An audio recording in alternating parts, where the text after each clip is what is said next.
Hey, I don't care if you buy and sell cryptocurrency, but the IRS does.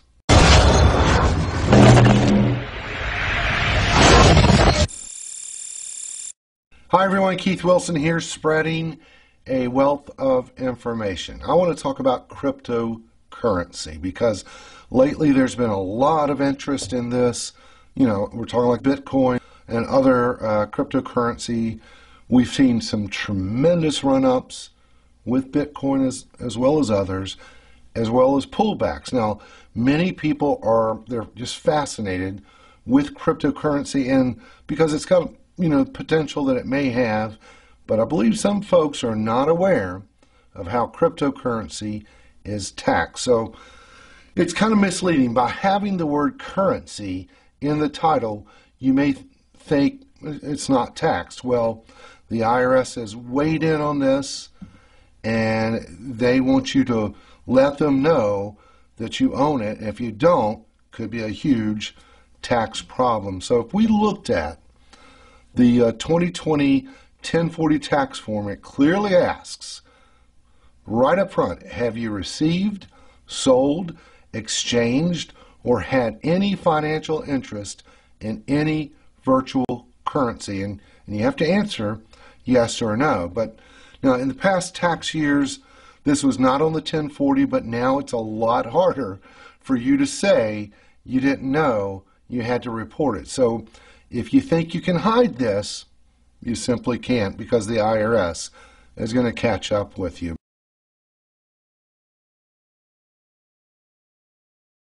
So, how is cryptocurrency taxed? Well, the IRS is going to treat it like any other investment, like a stock. So it will fall under either a short-term gain or a long-term gain.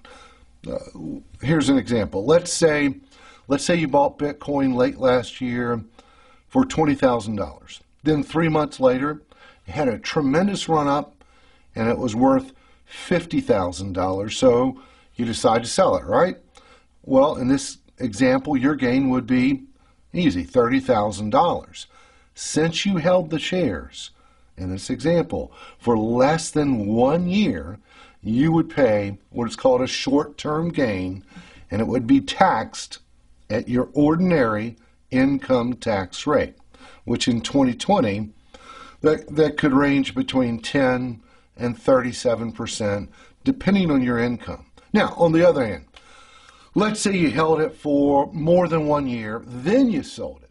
That same $30,000 gain in this example, that's going to be taxed as a long-term capital gain. And those rates would either be, it could be 0%, 15%, or 20%.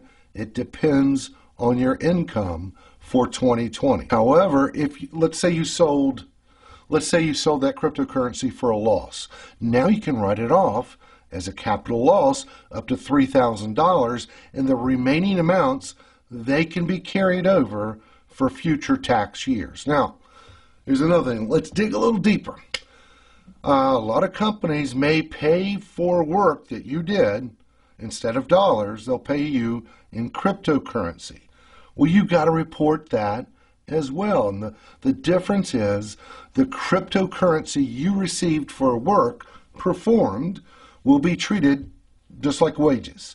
And you're going to have to report that as income received, pay income taxes, as well as self-employment tax if you were a non-employee. Now, even if you didn't receive a 1099 from that entity that paid you in cryptocurrency, you still got to pony up. You still have to report it on your tax return. So just because cryptocurrency is fairly new, it does not relieve you from reporting gains or income from your cryptocurrency on your tax returns. Listen, the IRS is putting a big spotlight on this, putting a high priority on how cryptocurrency is being reported, so make sure you check with your tax professional to see how you are affected. Hey, listen, if you'd like to see more videos like this discussing personal finance, be sure to hit that subscribe button below. I would really appreciate it. Thank you, and remember to be wise with your money.